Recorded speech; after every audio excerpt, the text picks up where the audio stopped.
That'd be good. Welcome, everyone. This is Dave Meyer with BusyWeb. I'm here with Mark Francis of Transform with Traction. Welcome to the ABC Peer Group webinar. We have an exciting event lined up for you today. We're going to talk about coaching employees. And Mark has a whole bunch of fun stuff to talk through today. It's going to be an interactive session, and we're going to let you ask questions. So I am going to go through basically how you can do that. But first, to give you a brief introduction, Mark Francis of Transform with Traction is going to help you effectively and painlessly coach your employees to a better level of performance. This webinar is going to focus on how you can help your employees that need an extra something from you as the supervising manager in order to excel in their positions. So we're going to go through that, but first a little bit of technology, and hopefully you've received and responded. I see we've got a bunch of viewers on already, so thank you all so much for joining us. If you are watching today by simply clicking the play button in the event, that's fine, but you won't be able to ask questions. So if you do have questions that you'd like to ask, here's how to do so. You can go into, well, actually it looks like the Q&A feature is disabled for some reason. So I'm going to have you send a note into dave@busyweb.com and just send an email to me, and then I will field those questions during the event. So we'll go through this a few times during the event, but if you do have questions, feel free to send me Dave@busyweb.com, Dave, B-I-Z-Z-Y, right as you see on the screen here, Dave@busyweb.com, any questions that you have for Mark, and we will answer those live during the event. So thank you all very much. Without further ado, I'm going to turn things over to Mark, and we're going to switch to the presentation screen.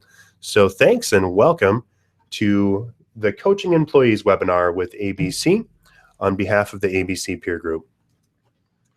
All right, Mark, take it away.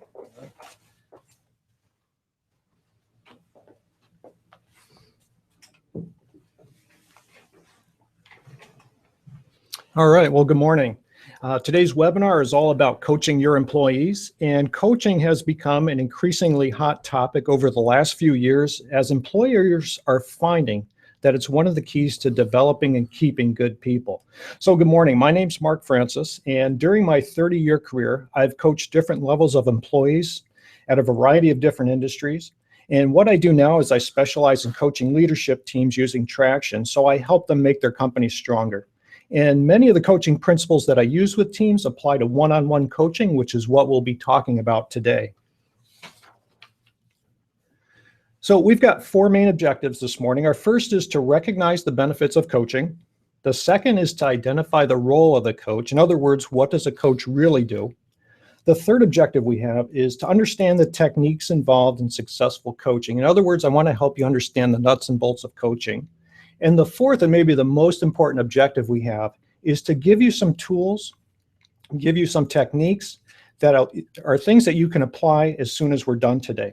So I hope you'll get a lot out of our time together, and let's jump in. And as Dave mentioned, go ahead and send the emails to him, and we'll field those questions as we go. So the first question we have is, what is coaching? And there's a lot of different definitions of coaching out there, and I did some research. I chose three that I think hit on what coaching is from three unique angles. The first is to think of coaching as a dialogue, one that's purposeful, ongoing, one-on-one between the manager or coach and the employee that helps the employee get stronger. The second definition that I came across is that coaching is a supervisory tool that gets employees to learn how to come up with solutions on their own rather than relying on you. And the third definition that I came across was that coaching is a management approach, one that involves your active participation and acting in a consultative role.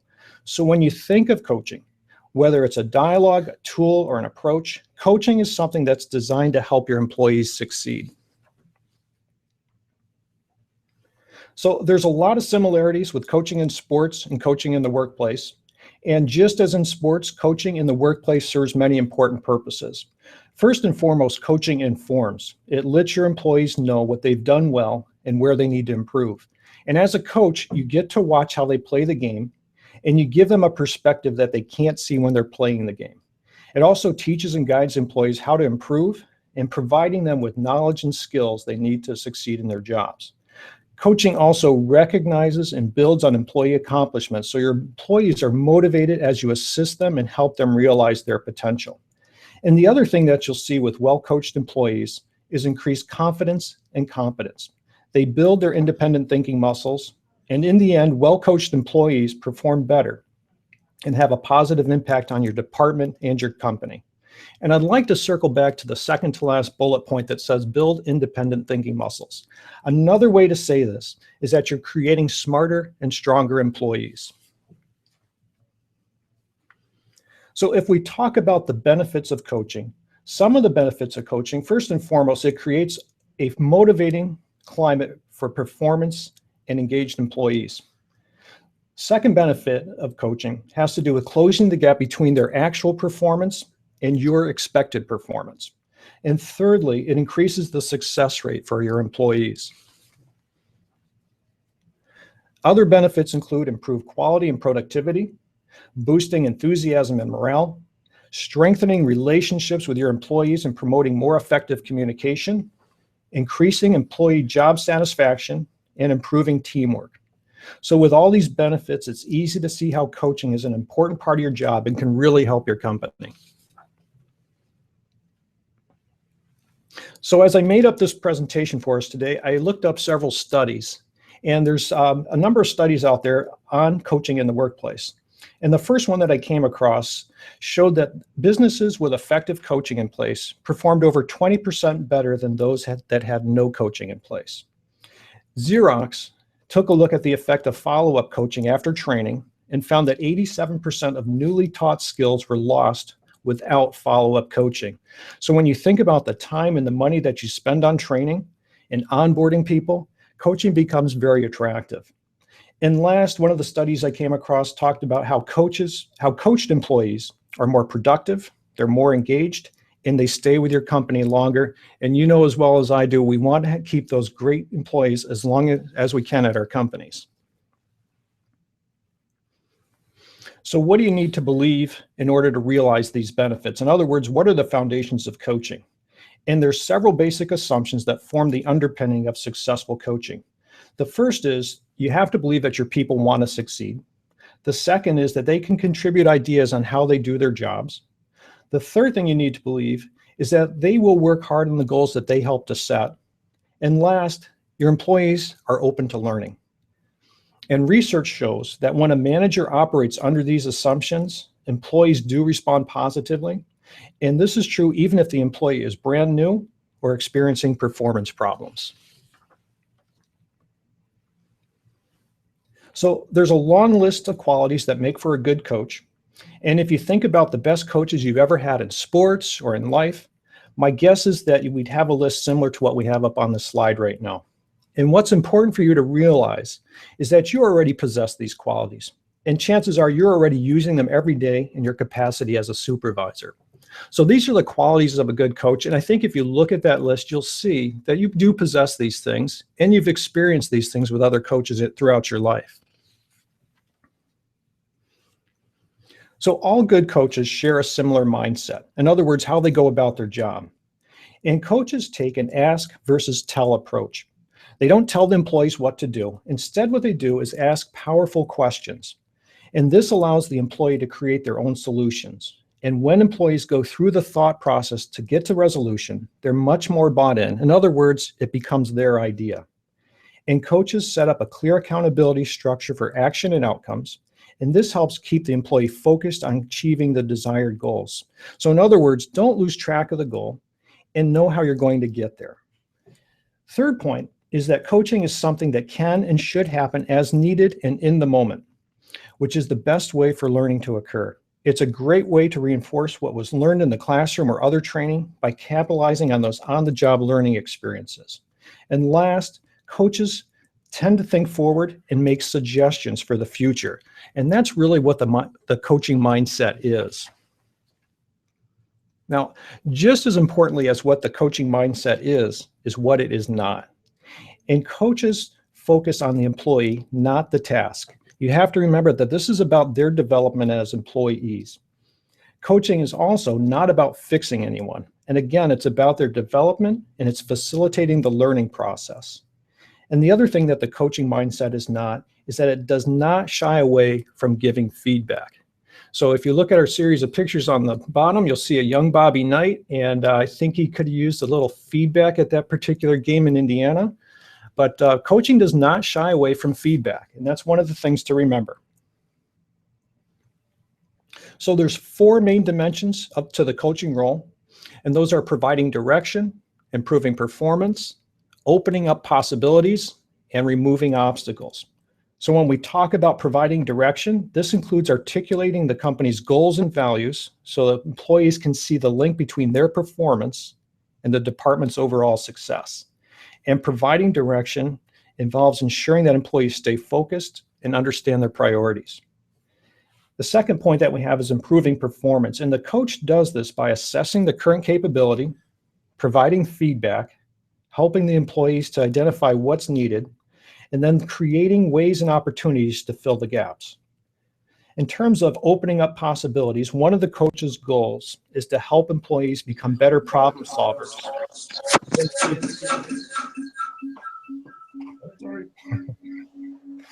Oops, let me repeat that. So in terms of opening possibilities, one of the coach's goals is to help employees become better problem solvers and decision makers. And what I used to do with my employees for this is I would challenge my employees, and I told them it was okay to bring a problem to me, but they always had to bring a couple solutions. And what quickly happened with my employees is they started seeing all the possibilities. So when they came into my office or came to my desk and they had a problem, they would also come in with some possible solutions. So we started ingraining that mindset to people, and we got to the point where people were coming in saying, this is what I think we should do, here's what I've considered. And that's a real powerful thing to have your employees do, is start thinking about the possibilities on their own rather than relying on you. And the last point's pretty obvious. That's removing obstacles. If you can remove obstacles for employees, of course, it's a great thing. So if we watched a good coach for a few days, what would we see? Well, one of the first things we would see is that a good coach spends time watching employees work, as well as working alongside them when possible. And this gives them valuable insight into their employees' current level of performance and helps them tailor a coaching strategy based on individual needs. Another thing that we would see is that good coaches find out what motivates each employee. So for example, some employees might be motivated by recognition, others are motivated by challenges or advancement opportunities, and some just like the satisfaction of doing a great job. Another thing we might see is when we watch a good coach, we see that they emphasize cooperation instead of any kind of unhealthy competition. So they use their coaching to help build teamwork. And coaches also highlight employee growth and development. They provide new challenges and offer employees the opportunity to take on more responsibility. And coaches also give employees support and assistance. And this means being available, providing resources and information as needed. The other things we'll see are good coaches make their employees think. And lastly, everything good coaches do align with the company's core values.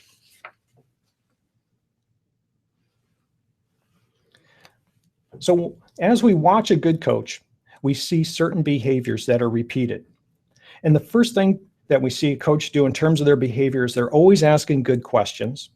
They always meet the employee where they are, and they guide the conversation through questions to get to a mutual agreement. And they also ensure that the feedback is heard and understood, and they use clarifying questions to do so. And last, they use a shared commitment to support the employee. So if I had to boil down the last few slides, what I would tell you is that a lot of coaching comes down to effective conversations. Conversations that are a dialogue with question asking on your part. So these are conversations, they're a dialogue with question asking on your part, where the questions are open-ended, they're outcome focused, and they're not judging. So to coach well with questions, we need to be clear on what are open-ended questions and closed-ended questions. So I want to take a couple slides, spend a moment on open-ended and closed-ended questions because they're so key to the coaching conversation. And what I have up on the screen right now are open-ended questions. They're also sometimes referred to as inviting questions. And what we mean by inviting questions is these are questions that invite your employee into a conversation.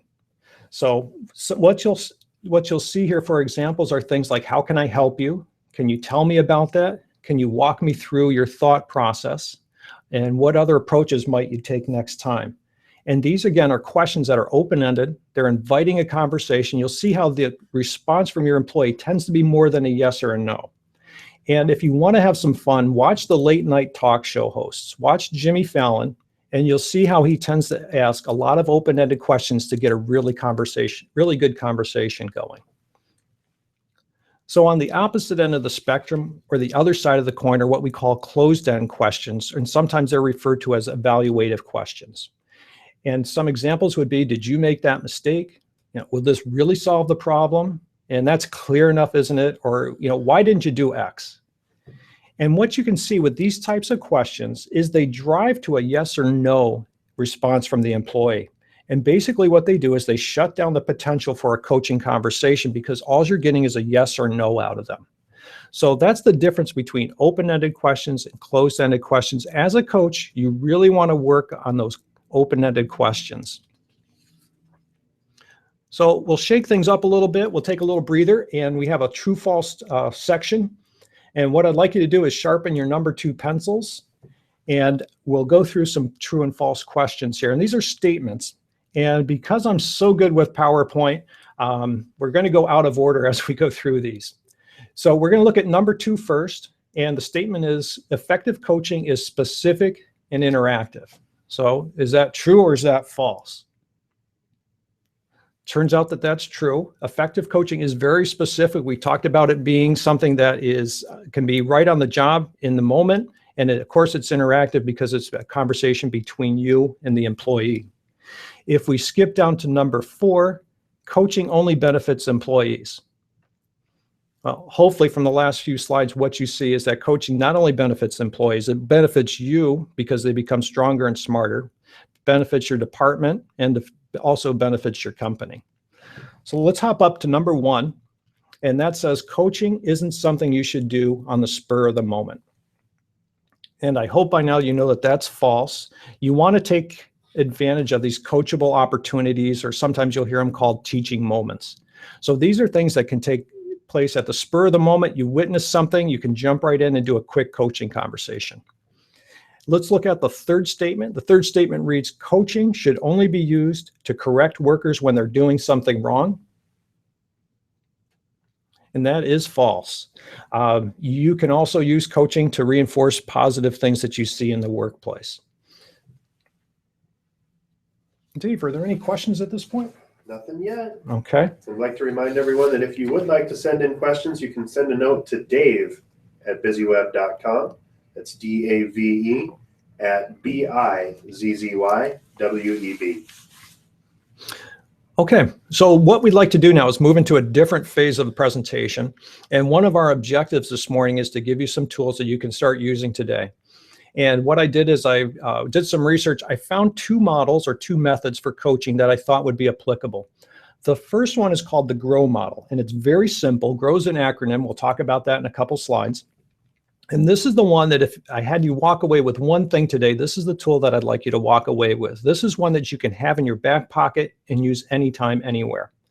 The second method is the 7-step coaching process. And this one is much more involved. This is the one I'm going to open the fire hose on you on. But this is one that I think is important to know as well. So almost opposite ends of the spectrum, but you'll see how the 7-step coaching process really takes a lot of hints and builds upon what we see in the GROW model. So let's talk about the GROW model. And GROW is an acronym. It stands for goal, reality, options, and will. And what I'll tell you before we get into this is the G, the R, and the O don't always go in sequential order. When you have a coaching conversation, it can bounce anywhere in any manner between those three letters. So it can sometimes be where you're starting with a goal, you talk about the options, you define the reality. It gets mixed up. The important thing is to make sure you cover all of them. So again, it's not necessarily sequential when you have that coaching conversation. So letter G stands for goal, or establishing the goal.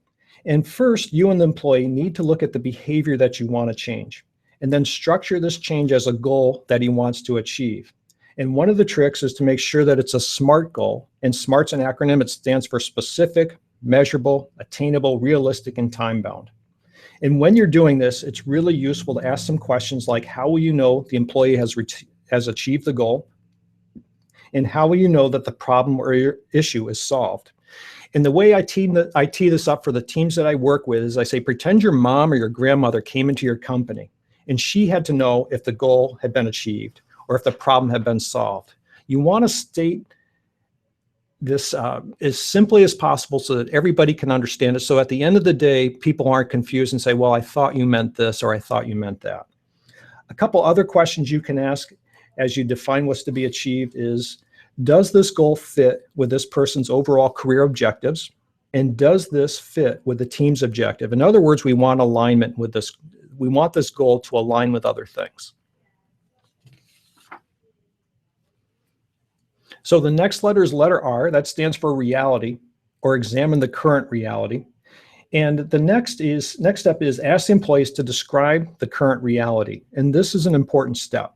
And too often, people try to solve a problem or reach a goal without fully considering their starting point. And often they're missing some information that they need in order to reach their goal effectively. And as your employee tells you about his current reality, the solution may start to emerge. So in other words, what we're doing in this step is we're getting the baseline. And some useful coaching questions would include asking the employee, what's happening now? And what's the effect or result of this? And have you already taken steps towards your goal? And another question you might ask is, does this goal conflict with any other goals or objectives? Because we don't want any goals at cross purposes. So that's the second step, getting the reality, getting the lay of the land, exploring the current situation, relative history, and future trends. Letter O stands for options, or explore the options. And once you and your employees have explored the current reality, it's time to determine what's possible, meaning all the possible options for reaching his objective. This is where you help the team member brainstorm as many good options and solutions as possible, and you discuss these with him or her and decide on the best one. And by all means, as the supervisor, do offer your suggestions during this step, but let your team member make his suggestions first. Let him do most of the talking, and it's important to guide him in the right direction without actually making the decisions. And what I tell people when I coach them on how to coach their employees through this phase is I say, imagine that you're a herding dog. And instead of herding sheep or herding cows, what you're doing is you're herding their thoughts and ideas. You're guiding them towards the right direction. So some typical questions that you would ask as you explore options would be, what else can you do? And what if this or that constraint was removed? How would that change things? What are the advantages or disadvantages of this option? And this is an important question that I think a lot of people don't bother to ask. And this is, what do you need to stop doing in order to achieve this goal? The other question you might ask is, what obstacles stand in your way, so we can anticipate what might happen. So like I said at the beginning, the G, the R, and the O, in a perfect world, they go sequentially, but they don't always happen. A lot of times they're all mixed up during the course of the conversation. So the last letter we have in the GROW model is the letter W, and that stands for establish the will. And by examining their current reality, exploring the options, your team member will now have a good idea on how he or she can achieve their goal. And that's great, but in and of itself, it might not be enough. So the final step is to get the employee to commit to specific actions in order to move forward towards his goal. And in doing this, you'll help him establish his will and boost his motivation. So some useful questions here would be, so what will you do now, and when are you going to do it? What else could you do? And what might stop you from moving forward? In other words, how do you overcome these obstacles that you might anticipate? Another question you might ask is, when do we need to review our progress? Because what you'd like to do is decide on a date when you both review his progress, and this provides accountability and allows him to change his approach if the original plan isn't working. So the GROW model can be used very easily almost any time. It can be on the job site, it can be in the office, it can be situation specific, and it can also be a very short conversation. So again, the GROW model stands for goal, reality, options, and will. And goal is where we identify the change, stated as a SMART goal. Reality is where we get that baseline. Options, that's where we do our brainstorming. We ask some what if type questions. And lastly, the will. This is where we plan our next steps, get the commitment, and we get to put some accountability into the process. Okay, now I'm going to open the fire hose on you. And our 7-step coaching process is more involved. And the way I think about this one is it's something that you want to use in a formal meeting. It's something that you might use in your office behind closed doors. It might be a scheduled meeting, and it really applies to more serious performance. It lends itself very well to serious performance issues. So this one goes deeper. You're going to see some similarities, some overlap, and you also see how this model adds to the GROW model. So the very first step has to do with building a relationship of mutual trust. And the foundation of any coaching relationship is rooted in the manager's day-to-day relationship with the employee. Without some degree of trust, conducting an effective coaching meeting is just about impossible. So if that trust does not exist, you're going to have an uphill battle. The second step is opening the meeting. And when you open a coaching meeting, it's important for you as the manager to clarify the specific reason that the meeting was arranged. And the key to this step is to restate in a friendly, non-judgmental manner the meeting purpose that was first set when the appointment was scheduled. So opening the meeting is an important step in this coaching conversation. Okay, the third step is get agreement. This is a critical step. This is where we start to get a little bit deeper. This is the most critical step in the process, and it's getting the employee to agree verbally that a performance issue exists. And overlooking or avoiding the performance issue because you make an assumption that the employee understands its significance is a typical mistake of managers. In other words, don't assume that they understand the issue. To persuade the employee that a performance issue exists, a manager must be able to define the nature of the issue and get the employee to recognize the consequences of not changing his or her behavior. And to do this, we have 2 parts. The first part is where you specify the behavior, and the second is where you clarify the consequences. So when we talk about specifying the behavior, it consists of 3 parts. The first part is you're going to cite specific examples of the performance of issue. The second part is to clarify your expectations. And the third part is to ask the employee for that verbal agreement on the issue. And when I work with leadership teams, one of the things we do is called LMA. It's called leading, managing, holding others accountable. And when we talk about holding others accountable, we always say that when you meet with your employee, make sure that you bring in 3 examples. The reason for that is if you bring in 1 example, chances are your employee is going to find a way to wiggle out of it. If you bring in 2 examples, the employee is going to find a way to justify it.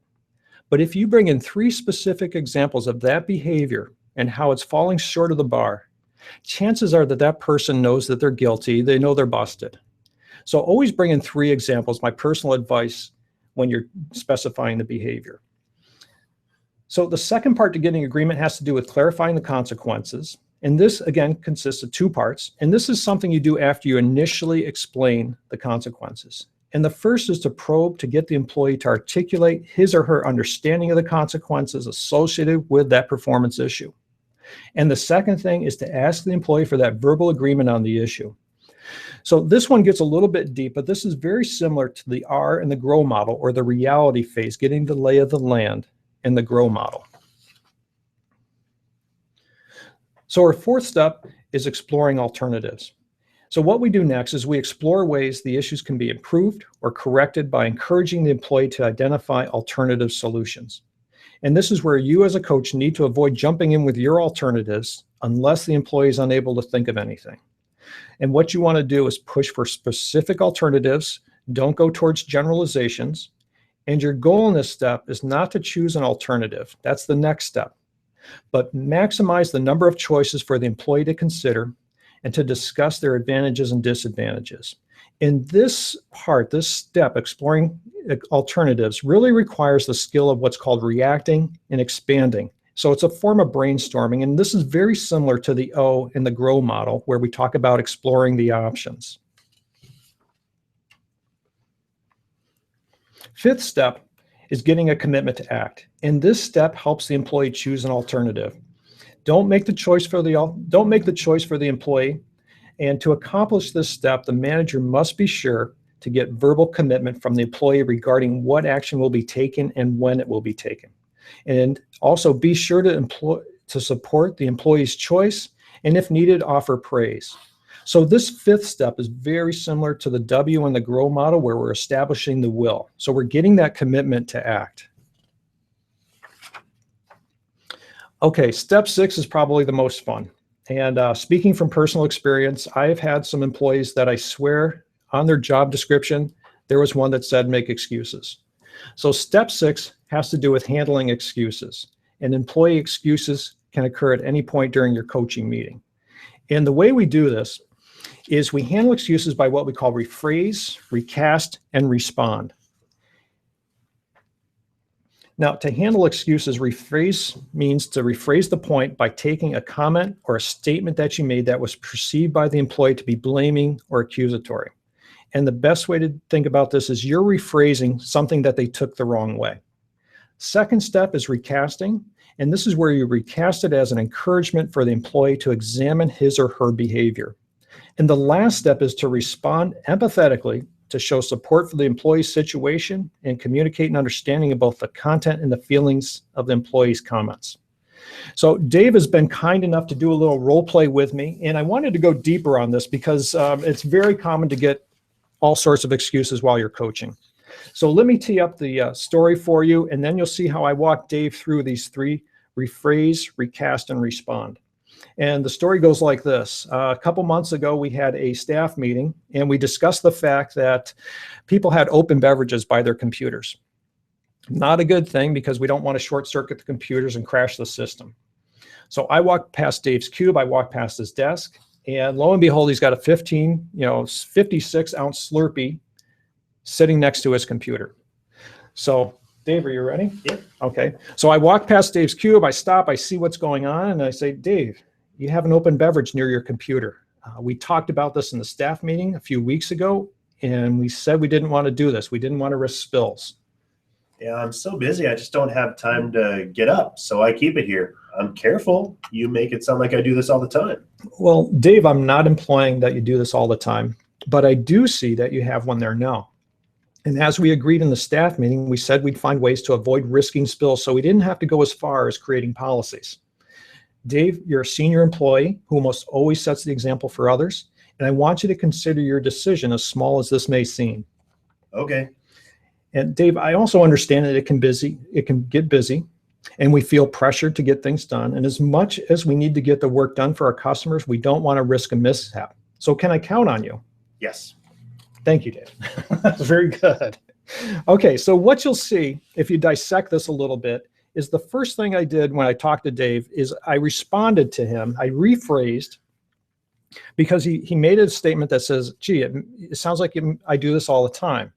So I rephrased it, I expanded, and I said, as we agreed in our staff meeting, we'd find ways to avoid risking spills, so we didn't have to go as far as creating policy. So I rephrased. Actually, I did that by expanding on this to help him understand where I was coming from.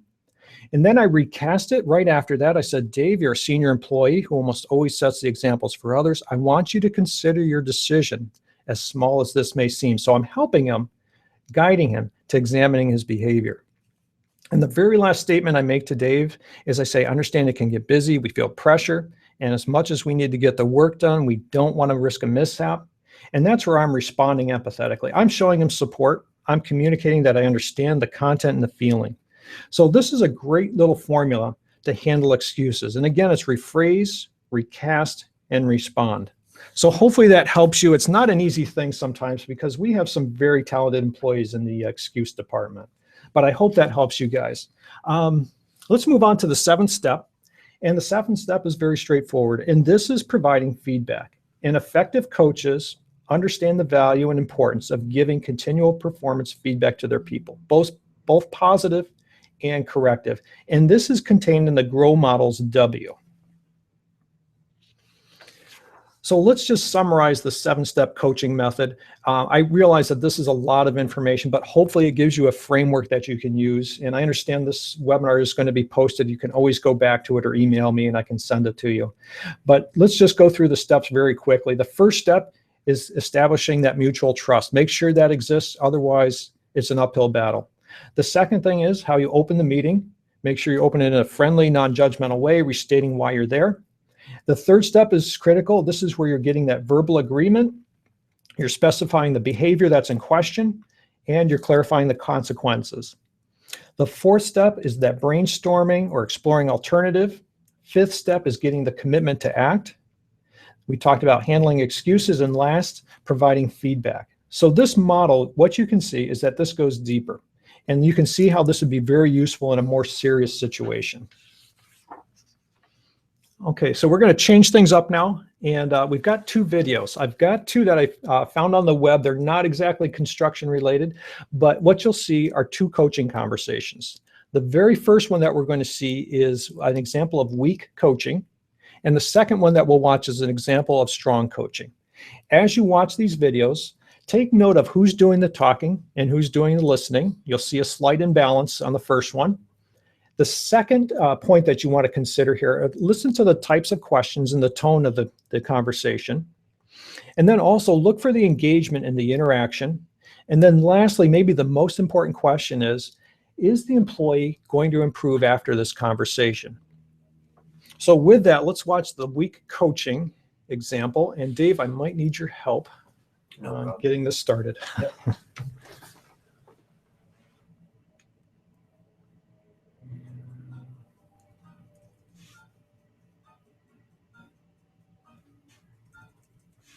Here's a hello from your friendly receptionist. Welcome to Holiday Inn. Hey Chad, I just walked out, but for a few minutes. Yes, Scott, before you went home, I wanted to talk to you about something. Our monthly heartbeat scores came out, and the score for IHU Rewards Club recognition dropped again. I just don't understand what's so difficult about what you greeted as an IHU Rewards Club member. Listen, I recognize every single guest that I check in. Every time I do this. I mean, I talk to the other team members about it, but nobody seems to do this. Well, I need you to make sure that you're greeting and recognizing every guest as an IHU Rewards Club member. Say it 3 times if you have to. Our scores can't continue to drop, or we're going to get fined. Okay, will do. Is there anything else? Well, that's it. Thanks, Scott. Welcome to Holiday Inn. Okay, so that was the example of a weak coaching conversation. Now we're going to move into the second video, which is a stronger coaching conversation. And this one's ideal in several ways. And what you'll see again is the interaction between the employee and the manager. Make note of who's talking, who's listening, the type of questions and the tone. And you're going to see a different level of engagement and interaction in the stronger coaching one. And then when you ask that last question, is the employee going to improve after this conversation?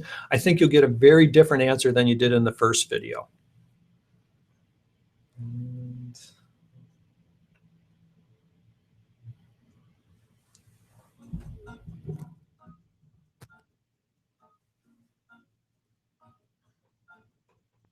Here's a hello from your friendly receptionist. Welcome to Holiday Inn. Scott, before you go on break, I was hoping to be able to talk with you for a couple minutes. Sure, what's up? Well, I wanted to thank you for being a part of our front desk team meeting yesterday. It was really great to have your participation. Absolutely. I think it's always great whenever we get together as a team. Plus, you know me, I'll never pass up free coffee and donuts. Well, as you know, we had a chance to review our heartbeat scores and specifically our IHU Rewards Club recognition. Also, we had a chance to establish some goals as a team. Yeah, I remember, and I'm positive that we're going to make it. I had a chance to observe you at the front desk, interacting with a few of our guests. You didn't do anything wrong, but I would like a chance to provide you with some feedback. Okay, sure. This morning, I had a chance to observe your check-in with Ms. Jenkins. Do you remember that? Of course. Ms. Jenkins is one of our most loyal guests. What do you remember about that check-in? Well, let's see. I remember that I did greet her by name before she even got to the desk. I welcomed her back. Now, I know Ms. Jenkins always chooses to have the 500 bonus points, so I reminded her that those would be automatically deposited into her account. Of course, I said thank you for being an ISG Rewards Club member. And besides that, just the standard check-in. Told her about the breakfast bar hours. I did highlight some of the new items that we were adding, and then just thanked her again for staying with us. Do you think that check-in will help her feel recognized and appreciated as an elite member? Well, you know, when you put it that way, I guess there's some things I could have done differently to make it even better. Okay, well, give me some examples. Let's see. Maybe instead of assuming that she always wants the points, I could have reminded her that we also have the welcome back amenity. And she does have so many points. I always forget to highlight that in the balance in the key packet. And speaking of points, she does have so many. I often wonder what she could spend them on. Is that appropriate to ask a guest? I think that's a great idea. It shows us that we recognize her accomplishments and allows us to customize the conversation. It's also a great opportunity for us to discuss the various options available in redeeming the rewards points. Yeah, I never thought of it that way. Why do you think it's so important to make sure that we recognize and appreciate our guests? Well, I mean, look, Miss Jenkins alone, she stays with us at least 1 week out of every month. Not to mention her other trips, where I know she's staying at other IHG properties.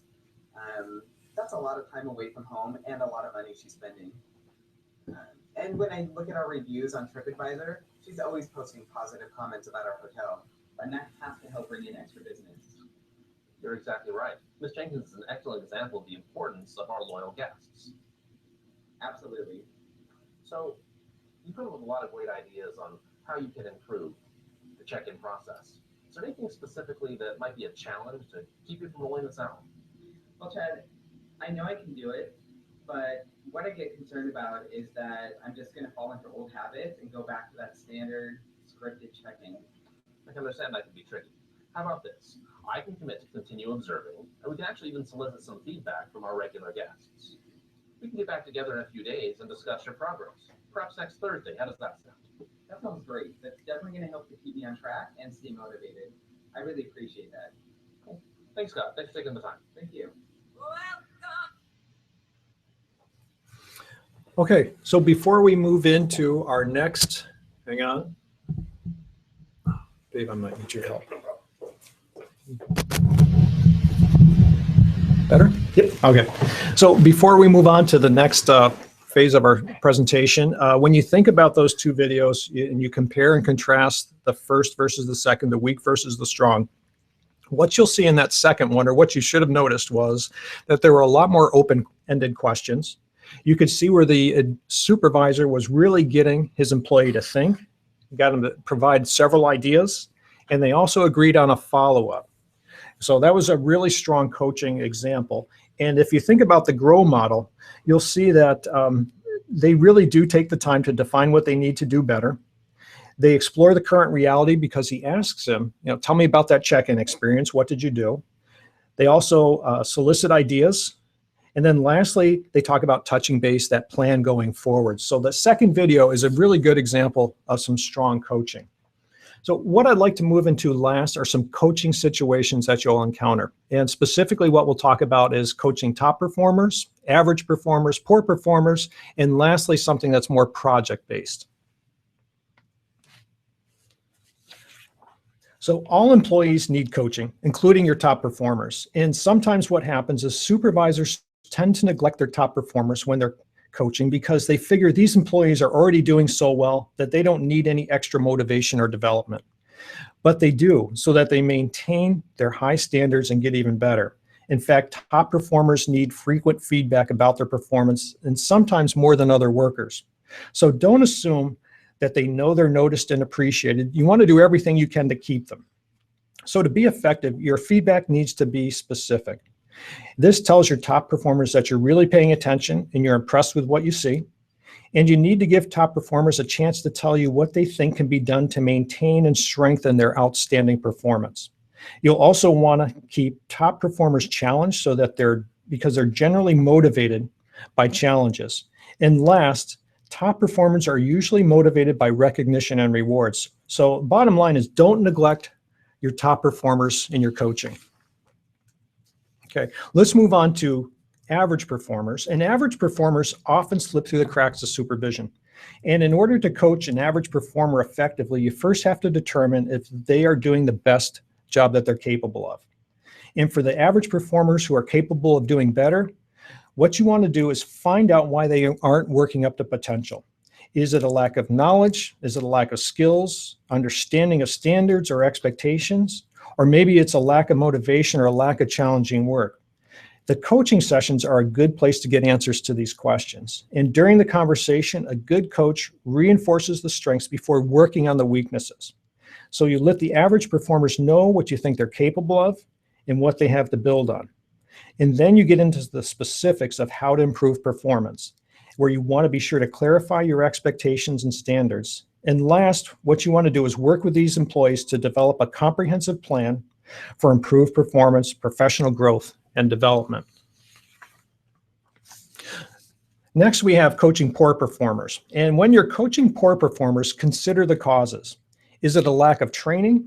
Is it a mismatch between the person and the job? Is there a lack of motivation or self-discipline? And this is where you encourage the poor performers, these employees. You want to encourage them to talk about their jobs, their aspirations, their problems during these coaching sessions. And then you want to work with them to develop solutions. And this should help them feel more empowered. And that's usually a strong motivator for poor performers. And if it's needed, you want to renegotiate goals and objectives, taking into account the employee's input as well as your own judgments about the level of performance. The next step is to agree on a step-by-step plan to improve performance. And finally, what you want to do is schedule frequent follow-up sessions. Because what you need to remember is that turning around poor performers requires consistent and persistent coaching. And this, again, when we talk about that 7-step method, that one is very applicable to coaching your poor performers. So the last scenario you might encounter is something that's called project-based coaching. And the way I think of this is, suppose you have an intern for the summer. Suppose you have somebody on loan from another department. And this one's pretty straightforward. The first thing you want to do is decide exactly what you want to accomplish. And I mention that because what you want to do is just sit on your own and do this by yourself. Decide on what the end goal is for this project. The second thing that you want to do is set the goal with the employees. So after you decide what you need to do, you want to work with the employees. And what you're doing is you're talking to them, you're setting those goals together. After you do that together, what you can do is make a roadmap for reaching the goal. And you want to put milestones along the way. So really what you're doing in that third step is discussing a project timeline. And you're putting in check-ins and some other things, deadlines, so that you both know what the roadmap is and you're driving on the same path. Second to last item is giving them feedback. And this is where you give them praise for what's going right with the project, make suggestions if you feel they may need more directions. And the very last step is a debrief when you're done with a project. And this is where you meet a final time with the employee. You take a look back at the project as a whole, discuss what worked, what didn't work, what might have been done better. And in some cases, you want to celebrate that success and reward their accomplishments. So of all these steps, the first one I think is the most critical, because if you're not clear as a supervisor on exactly what needs to be done, chances are that your employee is not going to succeed. So one more true false, and then we'll start to wrap things up. The first, and what I'd like you to do is get your number 2 pencil, sharpen it, and this one's going to be different than the others, just the way I did the slides. But the first statement reads, focus only on 1 or 2 issues per coaching session. So true or false. Second statement, because sessions are informal, you don't need an agenda. So is that true or false? Third statement, little employee participation is required for a successful coaching session. And is that true or is that false? And then our last statement is set goals a lot higher than you know employees can reach in order to challenge them. So take a moment, figure out which ones are true and which ones are false. And there's the answers. So when we look at that first statement, focus on 1 or 2 issues per session. Absolutely true. When you have a coaching conversation, limit it to 1 or 2 issues. More than that, it becomes too much. Second statement, because sessions are informal, you don't need an agenda. That's false. The GROW model is a very simple agenda, but always have an agenda. That way you can accomplish what you need to accomplish during the coaching session. Third statement says little employee participation is required for a successful coaching session. And the fact of the matter is you need a lot of employee participation. You should not be talking nearly as much as the employee is. And then the last statement is set goals a lot higher than you know employees can reach to challenge them. And that's false. You want to keep those goals within reach. Yes, it needs to be a challenge, but at the same time, it can't be so far out there that they can't achieve them. And I think we all know how that goes with some bosses. So we want to make sure that they can reach those goals. That's very motivating when they accomplish those. So last couple of slides. The first one is just some points to remember. First of all, coaching employees is an important part of your job. It's something that helps the entire company. Second point is coaching helps employees improve performance and helps them grow professionally. And third, and maybe most importantly for members of this audience, is to remember that you already possess the qualities to make a good coach.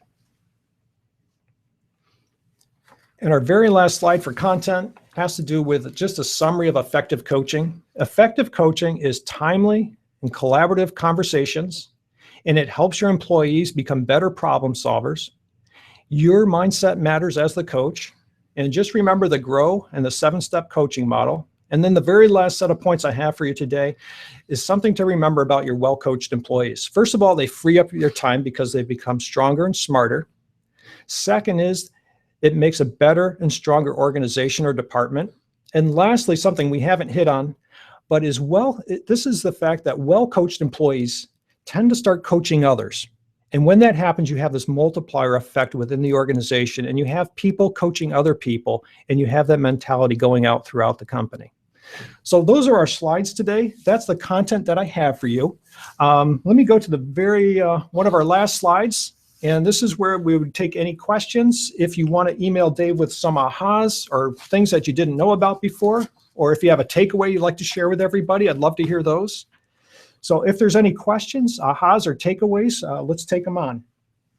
And again, you can send those notes to dave@busyweb.com, and we will take those questions for the next couple of minutes. If you don't have anything, Mark has one more slide where he'll include his contact info, and you can send those questions directly to him. Yep. So you can reach Mark at mark@transformwithtraction.com. Yep. And you can also use my cell. It's I won't guarantee that I can always get to the calls, but feel free to leave a message, and I'm happy to get back to you anytime that I can. So excellent. Anything, Dave?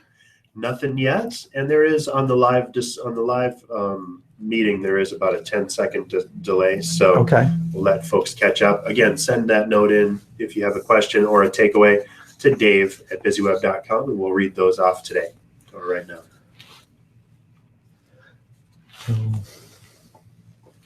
And we still have a bunch of people watching live, so I know you're out there. Don't be shy. All right, so we didn't lose anybody. No.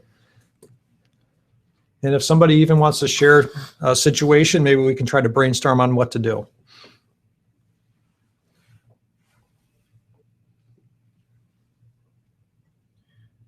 While we wait, Mark, let me ask a general question. You know, we talked a little bit about poor employees, and you know, I've long subscribed, as I'm sure a lot of folks subscribe to, you know, that you should really spend a lot of your time on continuing to improve your best employees. And as you identify your A, B, and C level kind of employees, that the A's, of course, need to get the attention because that's where all your big benefits come from. The B's, you want to try and coach up to A's, correct, right? Yep. And then the C's, you know, maybe it's time to start either working on finding a better spot with them in the organization or managing them out. Yep. So do you have any feedback or thoughts on that while we wait for folks to jump in? Sure. Well, as part of my job as an EOS implementer, one of the things, if you ever read the traction book, that stands out to people, it's called GWC. Get it, want it, have the capacity to do it. Right. And to me, that's one of the very first filters that you need to run things through when you're doing coaching. So when you have a poor employee, do they really get the job? Do they really want the job? Do they wake up wanting to do this job every day? And do they have the capacity to do it? Right. And capacity can be physical capacity. It can be the emotional capacity. It's in some cases, it's a mental capacity to do it. And my example there is take somebody who's in sales but can't take rejection. Right. It's probably not a good fit for them. And that puts your coaching conversation in a very different light when GW or C is not part of the equation. Right. That's when you really need to look at, is there another place for this person, or do we have to find a way to exit this person? Right. So if they do GWC it, then I'd go into the coaching conversation. And when we talk about going into the coaching conversation, I would go right to the 7-step process to walk somebody through it. And you have a very specific agenda. You've probably got those very specific behaviors you're trying to nail down. Right. And that's your starting point. So does that answer your question? It does. It does. And I think that makes a lot of sense. And in traction parlance, that's called something, and I'm blanking on it. It's the right people in the right seats. Yeah. Or GWC, get it, want it, capacity to do it. Yeah. And the tool that we use for that's the there's the people analyzer. The people analyzer. Yep. Thank you. That's what I was looking for. Yeah. People analyzer is using your core values in GWC to look at everybody in the company. And are they really a fit for the company? Are they a fit for the culture? Sure. So it goes a little bit beyond coaching, but GWC is one of your first stops with a poor performer. Okay. And that's where I take people almost every time. Right. So get it, want it, have the capacity. Yep. Awesome. Yep. All right. Well, we still have no questions, so I think we're good. Okay. It was brilliant. Everyone feels coached. And here's how to get a hold of Mark, and don't be shy. He's part of our business development committee at ABC.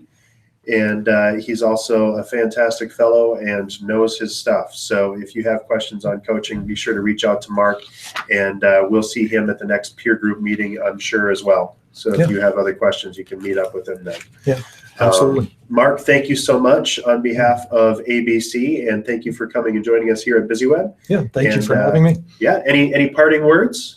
No, I think the one thing I leave you with is you're capable of doing it. When we look at those slides and we say you're already doing some of these things, chances are you are. So don't be afraid to jump into it. It takes practice. I can guarantee you might fail a couple times, but you will get better at it, and you will start seeing the difference in your folks, and it really helps you out as a manager or supervisor. Awesome. Well, thank you so much, Mark, and everyone on the line today. Thanks so much for joining us, and have a fantastic Tuesday. All right. Thank you, everybody.